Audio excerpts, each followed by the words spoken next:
Les ministres Adama Diawara et Roger Félix Adom sur les bancs de l'École supérieure africaine des technologies de l'information et de la communication ESATIC. Pas pour suivre des cours, mais plutôt pour inaugurer le campus associé numérique Cannes de la dite école.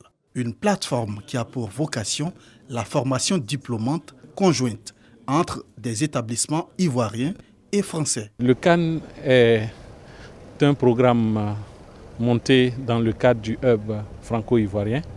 C'est un partenariat défini entre l'ESATIC et l'École supérieure des technologies industrielles avancées de Bidar en France pour former des étudiants à des diplômes français, n'est-ce pas, sans bouger de Côte d'Ivoire. La mise en œuvre de ce projet est possible grâce au contrat de désendettement et de développement C2D. Vous savez, le processus de C2D, c'est un processus collectif. On s'assoit à la table, français et ivoirien, et on décide ce qu'on va faire ensemble. Je voulais quand même dire qu'aujourd'hui, j'ai vu une très belle école qui permet aux étudiants de Côte d'Ivoire, mais aussi de la région, d'obtenir des diplômes de qualité internationale. Et ces jeunes sont susceptibles de créer des entreprises, de lancer des start-up et donc de créer des emplois pour eux-mêmes, pour la Côte d'Ivoire, dans un pays où, comme le dit le Premier ministre Patrick Achi, c'est le secteur privé qui va créer des emplois. Et bien cette école participe à cette ambition et c'est remarquable. Pour les ministres, c'est une chance pour les apprenants de Côte d'Ivoire. C'est vraiment tout un plaisir pour le ministre que je suis de constater que j'ai dans mon écosystème d'enseignement supérieur des structures qui répondent à ce genre de qualité. Il s'agit d'un projet qui va permettre, j'aurais dit, d'initier des partenariats entre les structures d'enseignement supérieur françaises et ivoiriennes.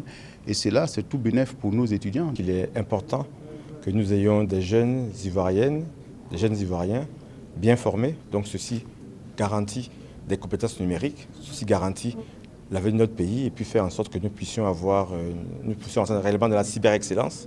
En 10 ans, l'ESATIC a formé 250 masters, soit 25 diplômés par an. L'établissement accroît ainsi sa capacité d'accueil avec l'ouverture de ce campus associé numérique.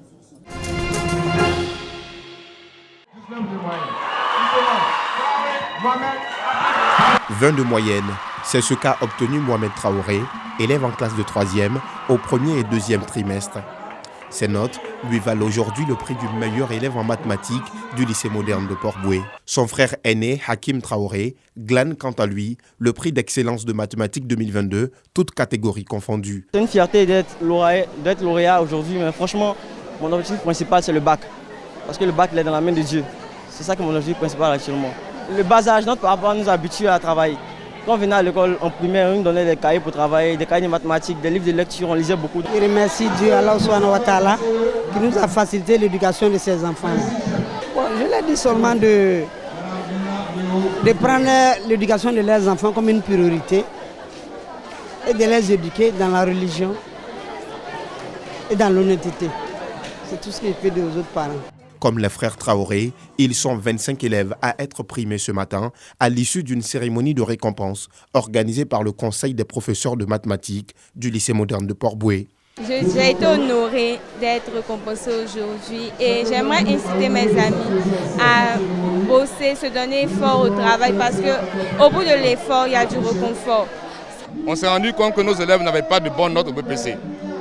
Et certains refusaient d'accepter d'apprendre ou d'étudier en mathématiques. Il fallait donc leur amener d'une façon ou d'une autre à accepter d'apprendre, d'étudier en mathématiques comme dans d'autres matières. On a donc initié un concours pour amener tous les élèves du lycée à participer ensemble à une compétition. Le prix d'excellence de mathématiques 2022 est à sa 2e édition. Les meilleurs élèves en mathématiques repartent avec des kits scolaires en guise de récompense. Avec un total de 170 points sur 170, il est le grand vainqueur du concours Bébé en or. Touré Eden Marie, à 1 an et 6 mois. Il a été choisi parmi les 12 lauréats. Lui et sa mère ont respecté tous les critères de sélection établis par le comité d'organisation pour le bien-être d'un bébé. Je suis émue parce que bon, en toute chose on dit il faut le courage et la force et espérer. Bon, je pense que c'est vrai que nous avons rempli les critères, mais en toute chose, la gloire revient à Dieu. Le conseil que je peux donner, c'est simplement suivre l'allaitement maternel jusqu'à 6 mois. Il n'y a rien de tel. Le concours Bébé en Or est organisé chaque année par l'ONG Cœur pour la mère et pour l'enfant. Objectif, contribuer à l'amélioration de la santé maternelle, du nourrisson, du bébé et du jeune enfant. Donc on demande au moment de suivre les enfants que ces enfants sont des trésors. Demain, ces enfants-là assureront l'avenir de leur communauté, de leur famille et de leur pays et du monde entier. Pour le ministère de l'Emploi et de la Protection sociale, cette initiative vise à réduire le taux de mortalité maternelle et infantile. Nous encourageons les ONG à travailler vraiment fortement parce que c'est notre relais, c'est nos relais auprès des populations. Nous n'arrivons pas à faire tout cela, c'est pourquoi nous appuyons les ONG, nous les accompagnons, nous les suivons. Le concours Bébé en Or de l'ONG Cœur pour la mère et pour l'enfant est à sa 5e édition. Cette année, elle a réuni plus de 50 maires des différentes communes du district d'Abidjan.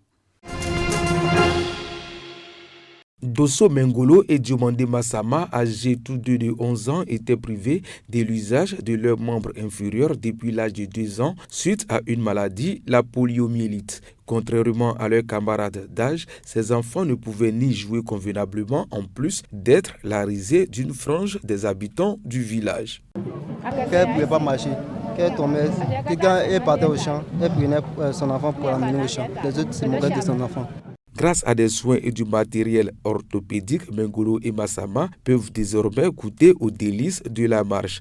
Un geste à l'actif de l'ONG L'Avenir pour tous qui a pour credo donner le sourire aux enfants handicapés en apportant à ces derniers une assistance médicale. Nous sommes venus ici dans ce village à près de 730 km d'Abidjan pour recruter des enfants handicapés. Et ces enfants-là ont été transférés vers la ville à Abidjan. On les a fait opérer. Les opérations se sont bien passées grâce à Dieu. Et aujourd'hui, nous sommes venus rendre les enfants aux différentes familles. Et je dis, les enfants ont toujours été mes amis. Les génitrices de Dosso Mengolo et Diomandé Massama ont tenu à témoigner leur gratitude à l'endroit de l'ONG bienfaitrice. Dieu fasse que tout ce que l'ONG a fait pour eux, que Dieu n'a qu'à augmenter ce qu'il veut faire encore. Et elle remercie l'ONG L'Avenir pour tous. Tous les enfants, quel qu'en soit leur état physique ou moral, sont égaux et ont le même droit. Malheureusement, plusieurs d'entre eux sont spoliés de leurs droits les plus élémentaires du fait de leur handicap. À San Pedro, c'est en présence des producteurs de café et cacao et des autorités de la ville que le délégué régional de l'association des présidents du conseil d'administration des sociétés coopératives agricoles a été installé. À peine installé que Draman Dabirgou a déjà une idée de la tâche qui l'attend. Nous allons sensibiliser toutes les coopératives, nous allons les former pour qu'ils puissent être autonomes parce qu'aujourd'hui le leadership c'est un problème dans le domaine du cacao.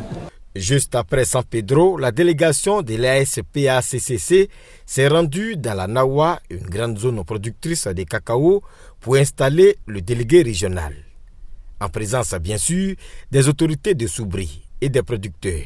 Depuis le Covid-19, où on a beaucoup de difficultés à pouvoir faire l'évacuation de nos produits, si on sent qu'on est unis, on peut aller de l'avant. Fédérer les efforts afin d'obtenir un revenu décent pour les producteurs, lutter contre la déforestation et le travail des enfants. C'est tout l'intérêt de la création de l'ASPACCC. Aujourd'hui, l'objectif de l'ASPACCC, c'est de pouvoir planter des arbres. Le travail des enfants, bon, tu as ton enfant, il faut qu'il t'accompagne pour aller connaître. Mais il faut qu'on montre aux parents aussi que le travail socialisant peut se faire. Mais le pire forme de travail ne va pas se faire et la traite des enfants, nous n'allons jamais accepter. Et voilà pourquoi aujourd'hui l'ASPACCC va prendre ce travail-là aux côtés de la première dame. L'ASPACCC est constituée de 500 sociétés agricoles qui a totalisé l'année dernière 500 000 tonnes de production. Elle revendique 400 000 producteurs.